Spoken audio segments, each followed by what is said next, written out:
Hey guys, just a quick video on the Kershaw Knockout. So Knockout's been around for a couple of years, and just there's a lot of videos out on this one, so I'm not gonna spend a lot of time talking about it, but I do want to cover some basics. It's built with an aluminum handle, and it gets its name Knockout because they've knocked out this part of the frame and installed a steel liner. And they did that because aluminum's not going to give you the strength you need for your lock bar. As with a lot of Kershaws, this one is spring assisted, and you can do the thumb studs, which by the way are pretty monstrous, or the flipper tab. So take a peek at this. As you guys can see, I did buy this used, and I didn't do the greatest job. I'm not complaining about the condition. You got a little bit of a snail trail here, but overall and mostly I think the guy carried it.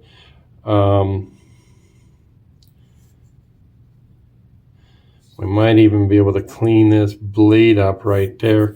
I think what happened is I paid, these things are going for 120 bucks. Yeah, so I need to do some edge work.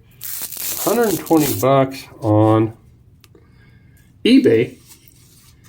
And I got this one for 76 plus $8 shipping. And then I saw them right now, third week of February 2023, Blade HQ selling this exact same knife for $79. So could have got a brand new one for about the same price because I would have paid shipping at Blade HQ. So anyways, what I'd like to do is get a new pocket clip for this, and that, or maybe I'll start carrying it.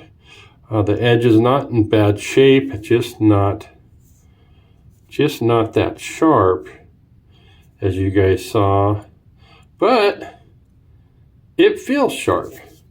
And this is got a high hollow grind and a little top swedge through here, which is kind of cool. But one thing about this knife is the amount of belly. So when you get, look at right all there, that's a lot of belly.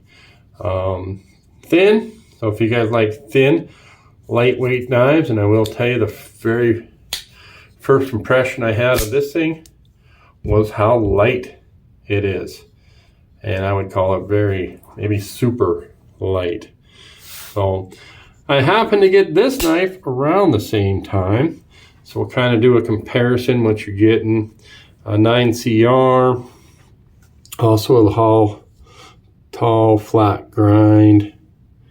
And you have some belly. Not as much belly on this.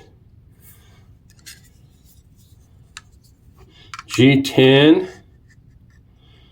And cutting edge. Probably the same.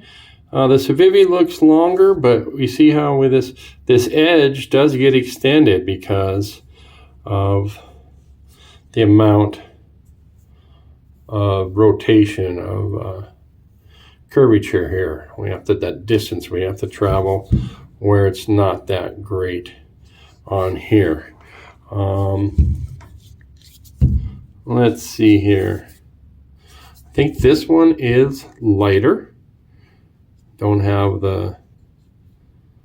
the specs on me. And 14C 28N blade steel, that's Kershaw, a blade steel, and this is made in the USA.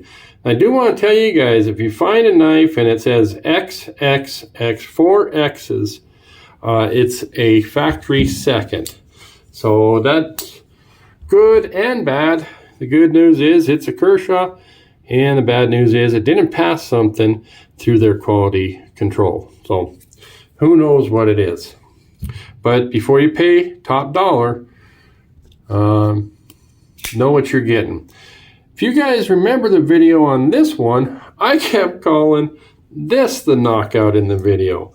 And sorry about that. I know that this is called the Kershaw fault line, and that's got a FRN handle, 8CR, 13 MOV, but it has quite a bit of a belly. And I've wanted that fault line for the longest time, and now that I have it, I'm not super impressed with it.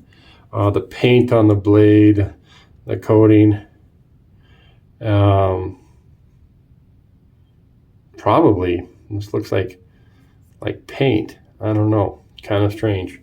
So okay guys, we're gonna keep this one short today, but Rusty has a knockout in the collection.